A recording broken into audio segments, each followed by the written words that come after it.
Hello বন্ধুরা, good evening and welcome back to my channel Turja's dream.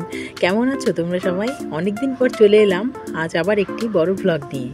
তো দিনটি ছিল সানডে, আর সানডে ইভিনিংয়ে 7টা মতো বাজে এখন। আমরা রওনা হয়ে গিয়েছি কলকাতার উদ্দেশ্যে।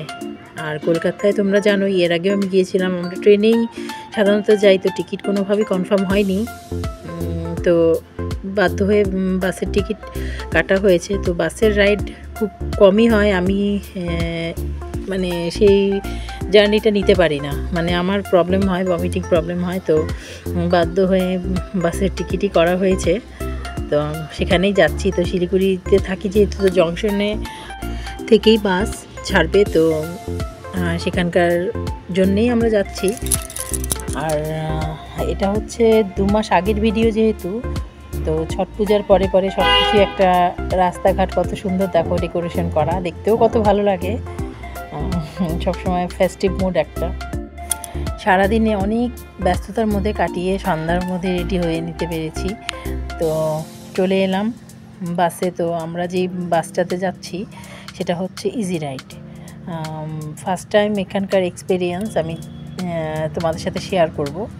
যদিও খুব সুন্দর ছিল বাসটি, আর তাছাড়া বাসের ফ্যাসিলিটিসও ছিল অনেক সুন্দর, অনেক ভালো।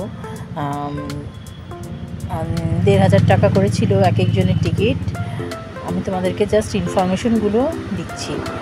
আর জার্নিটাও ছিল খুব কমফোর্টেবল, আমার সেরকম একটা প্রবলেম হয়নি। যদিও আমি তোমাদেরকে বললাম আমার ভমিটিং হয়। তো দেখো, এই যে মাঝখানের যে পোর্শনটা আছে, সেই পোর্শনে হচ্ছে ছিল একটা পর্দা মতো, মানে দুজনের সিট। এটা দুজনের সিট, যেহেতু স্লিপার, সম্পূর্ণ বাসটাই স্লিপারের।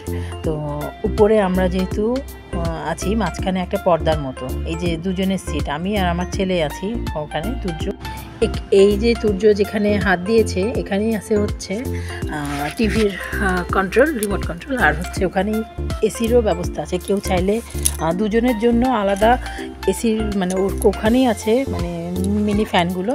তো চাইলে এসি বন্ধ করে দিতে পারে। এমনটা না যে একটা বাটন অন করলেই দুজনের হবে, এমনটা না। মনিটরের উপরেই আছে এসি, ওগুলো হচ্ছে এসি। আর এই তো মাঝখানে বাসটা থামিয়েছিল 4টার সময়। তো যাই হোক, ধর্মতলায় আমরা 7:30টায় নেমে গেলাম। নেক্সট ভিডিওগুলো আসবে কলকাতায়, তোমরা দেখো। ভালো লাগলে আমার চ্যানেলটিকে সাবস্ক্রাইব করো। Thank you so much friends.